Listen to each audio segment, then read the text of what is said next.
नमस्कार। आज हम पैसिफिक नॉर्थ वेस्ट चल रहे हैं, मतलब जमीन के नीचे। वहाँ कुछ बड़ी दिलचस्प भूगर्भीय हलचल हो रही है। हाँ बिल्कुल, हमारे पास कुछ नया साइंटिफिक शोध है और वो बता रहा है कि वहाँ की जो समुद्री प्लेट है, जॉन डे फूका प्लेट, हाँ, जॉन डे फूका, उसका एक हिस्सा गहराई में टूटना शुरू हो गया है। विखंडन जिसे कह सकते हैं। विखंडन, ये शब्द थोड़ा गंभीर लगता है।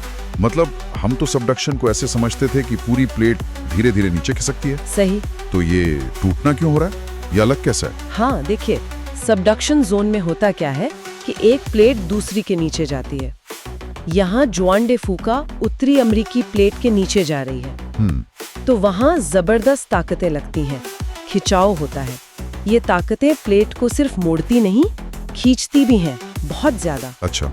और जब ये खिंचाव मतलब ये स्ट्रेस हद से ज्यादा हो जाता है तो प्लेट मुड़ने के बजाय वो चटकने लगती है, उसमें दरारें आ जाती हैं। हो। हाँ, यही विखंडन है। और जो नए भूकंपीय आंकड़े मिले हैं वो इसी तरफ इशारा कर रहे हैं। ये हमारी पहले की समझ से थोड़ा अलग है। तो मतलब भूकंपीय तरंगों से, सेस्मिक वेव डेटा से पता चल रहा है कि प्लेट सिर्फ खिसक नहीं रही, वो टूट भी रही है अंदर ही अंदर। एग्जैक्टली, टूट रही है। और अगर ऐसा हो रहा है, अगर प्लेट इस तरह टूट रही है, तो इसके लंबे समय में क्या परिणाम हो सकते हैं? मतलब क्या इससे? हाँ, ये बहुत जरूरी सवाल है। देखिए, समय के साथ क्या हो सकता है कि इस टूट फूट से ना मुख्य प्लेट के छोटे छोटे इंडिपेंडेंट टुकड़े बन सकते हैं। छोटे टुकड़े? हाँ, जिन्हें हम माइक्रोप्लेट कहते हैं। ओके, माइक्रोप्लेट्स। और जब ये बन जाती हैं तो उस इलाके में तनाव कैसे जमा होता है और कैसे रिलीज होता है, उसका पूरा का पूरा पैटर्न बदल सकता है। पूरा पैटर्न बदल सकता है, मतलब भूकंपों पर असर? बिल्कुल।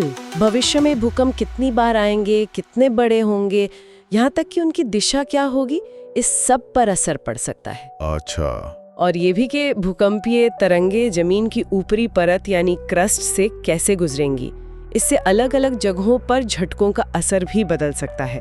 तो स्थिति थोड़ी और जटिल हो जाती है निश्चित रूप से। तो ये समझना भविष्य के लिए जरूरी है, भूकंपीय जोखिमों को आंकने के लिए, भले ही इसका मतलब कोई फौरी खतरा ना हो। हाँ बिल्कुल सही।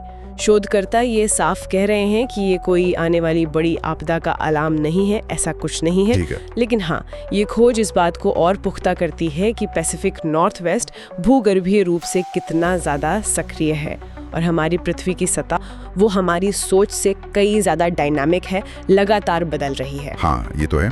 ये हमें याद दिलाता है कि सतह के नीचे कितना कुछ चल रहा है जिसके बारे में हमें शायद पता भी नहीं होता। बिल्कुल।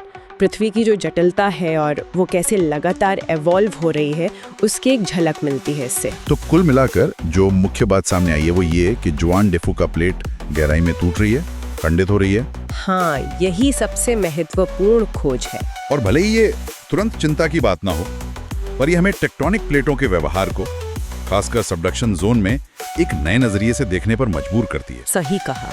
पृथ्वी की जो अंदरूनी प्रक्रियाएं हैं, उन्हें समझने में ये एक अहम कदम है। और ये सोचने पर भी मजबूर करता है कि अगर पृथ्वी की सतह इतनी ज्यादा डायनामिक है, जितना हम पहले सोचते थे उससे कहीं ज्यादा, तो और कौन से भूवैज्ञानिक प्रक्रियाएं हो सकती हैं जो चुपचाप हमारी नजरों से परे हमारी दुनिया को लगातार बदल रही होंगी, जिनकी खोज शायद अभी बाकी है।